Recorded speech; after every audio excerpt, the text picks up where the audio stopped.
Very little activity along what is otherwise a very busy street along Nairobi's Ngara Road. Business is depressed, a lot in line with what has come to be known as January blues, owing to the lack of disposable incomes after expenditure related to Christmas and New Year festivities. Additional expenses visited on households on account of items such as school fees, textbooks, or previously unplanned for shocks are known to cause nightmares to families who did not plan for them well in advance or outdid themselves during the festivities. Kumanage ndio nifike kiwango chenye niko sasa. Kwanza nilikuwa naweka kidogo kabla sijaenda sikukuu za December.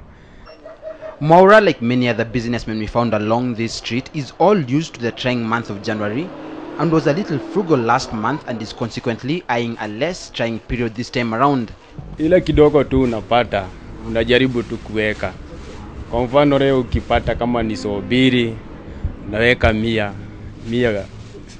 Hiyo 100 ingine unabaki nayo kwa matumizi yako ya kawaida ya kila siku. Ile faida unapata kwa siku.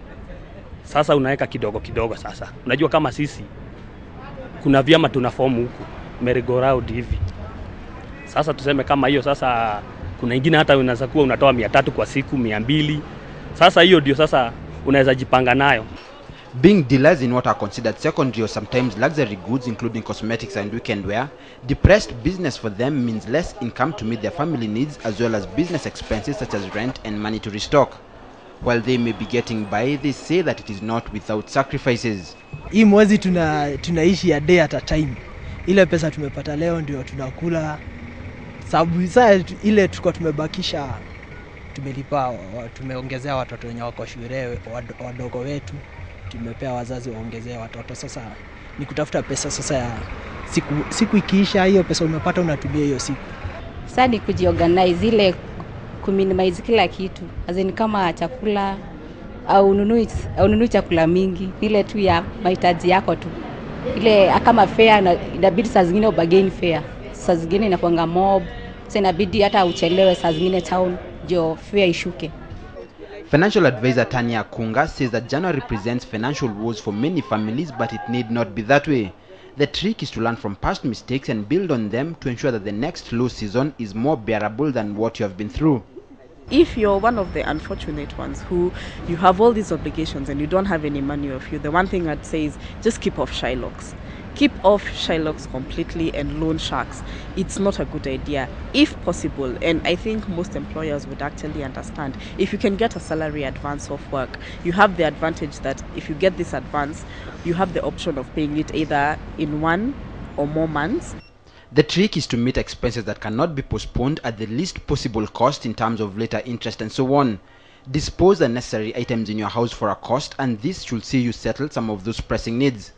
If it's getting to the point where you've gotten maybe an emergency, maybe a family member is ill, you've tried approaching your employer, a bank, any other creditor to lend you the money, and it's completely proving impossible. Depending on the seriousness of the situation, of course there's no way you can compare, say, a car to a life. So it depends on how serious the situation is. But all in all, you've worked hard to buy what you have in your house. Just try to avoid selling it. Also, cut down on extra expenditure to rein in on your budget and set yourself on a better footing in terms of financial management. Instead of eating out, let's say, every weekend, make it a sort of adventure for you and your spouse, or you and your family, or even you alone. Get some recipes off the internet, interesting recipes for meals that you actually eat when you go out, and try to duplicate the same thing at home. Not only is it a great way to release your creativity and that of your family, it's also a feather in your cap, because the day you invite people for dinner and you make them a meal that is even better than what you have in the restaurant, I mean, what's not to be proud of? And as you start off in the new year, invest in a personal budget, an item she says will save you a lot of financial trouble in days ahead. I budget, but I also make sure that I don't restrict myself with my budget. What that means is that for every budget that you do, realize that there are always things that are unplanned for that can come up. A friend could be wedding and they come to you and they ask for a contribution. This is someone who is close to you. You can't tell them that, no, I can't help you because my budget doesn't allow it. But you're the only person who knows the kind of miscellaneous expenditure that you come across. The key is to keep your miscellaneous expenditure to a figure that is reasonable. Do not allow the miscellaneous vote to be so wide as to tempt you into a round of impulse and unnecessary spending when you have kept it aside for a long time. Find something that could make your money outside the office. I'm not talking about moonlighting, because moonlighting tends to have a negative connotation. Turn a hobby into an income generating activity. Say you you like writing. There's so many places that you can write. There's writing for the internet, there's writing for magazines, there's writing for newspapers. Explore all those options. Nataka kuongeza biashara ya aina nyingine. Unajua unafungua hii biashara hii type, unauliza, unafanya utafiti wako, unajua biashara nyingine yenye inaweza kupea pesa zaidi ya hiyo. Whatever your financial situation this January, the trick is to work with what you have, minimizing liabilities as much as possible and plan for the long term.